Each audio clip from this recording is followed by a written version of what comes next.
Well, I'm Melissa Field, and I've lived in Saco since 1990. And I came here to take a job actually in Portland in an advertising agency. And I pretty much used Saco as a bedroom community. Didn't know much about it other than it was a nice place to live, and didn't do much in the community.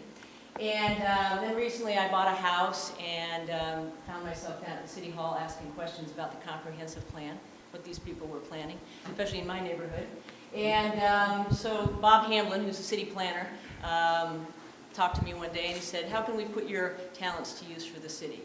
And part of me went, "Ooh, what does that mean?" And I said, "Well," and he handed me one of the trail maps for the newly opened section of the Eastern Trail here in Saco. And he said, you know, we're doing the 250th anniversary for the city, but they're all looking back. And what can we do to look forward? And so what we did is we sat down with the folks at Eastern Trail Alliance and Bob and Justin, and we brainstormed some ideas on how to look to the future. So we thought we'd work with Saco Parks and Rec, and as Justin said, the kids in the future and the bridge to the future. And we did the program where we raised $5,000. Many of you may have donated. If you did, thank you very much for doing that. And what we found is there was an interest in wanting to keep the program going for, as Justin said, people who weren't, children who weren't involved in the Parks and Rec program. So that's what we will be doing. This coming year is doing some fundraising to do some programs, working with the Eastern Trail Alliance to teach. One of the things is the trail riding, and this is something that actually we learned when we did the rollout, when we had the inaugural ride in July with the kids, is riding in a large group on a trail takes a little different skill set than just riding your bike around the neighborhood by yourself. And in fact, Justin actually jumped in at one moment and stopped one girl from going flying into a bridge or into that fence actually. And so there's a certain skill to doing that. And so what we thought we would do is put together a program where we'd be able to take the kids, do a little bike rodeo, and then take them out on the trail and show them how to work and ride in a large group. And also bring in perhaps some naturalists and some bird watchers to set up certain locations along the way and interesting spots to give them a chance to see some of understand and learn about some of the natural life along the trail.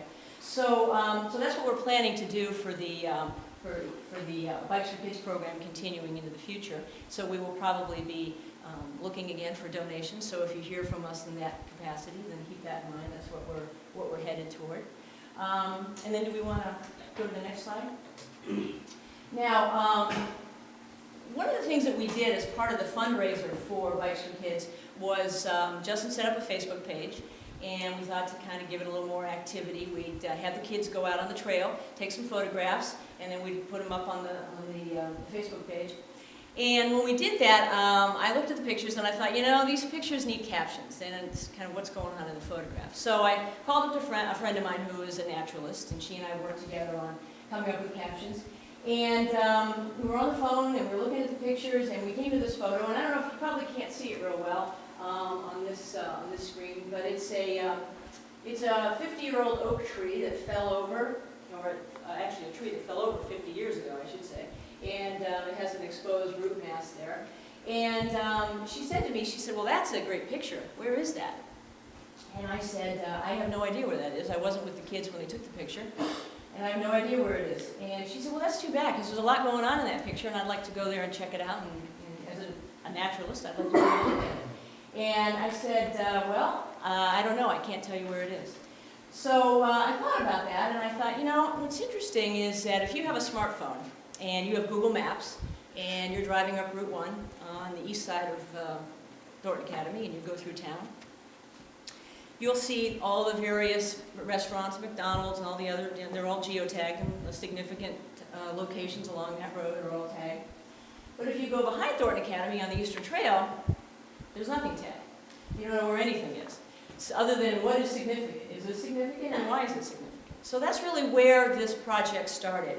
The thought process about this project. And what I described to you, that process of the Google map, is basically GIS, which is Geographic Information Systems, which in a very simplified form is a location with information attached to it, and it's done in a digital platform. Okay. And so what we want to do is we want to be able to take the opportunity for young people who have lots of interest in their digital technology, take their interest in that, connect them to the local historians and naturalists in town, and start geotagging significant sites and then providing information about those sites so that tourists and people who are interested in learning more about their community can do that through these platforms.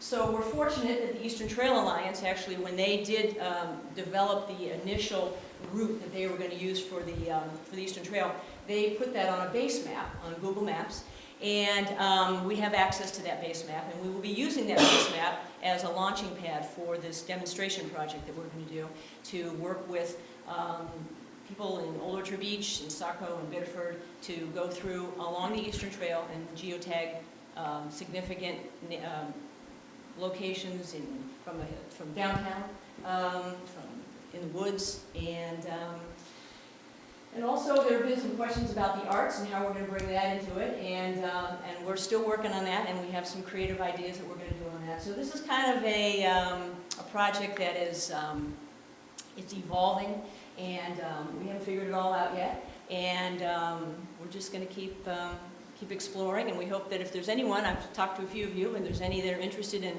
learning more about this or participating, then let me know, and we'd love to have your help. So that's it. Thank you,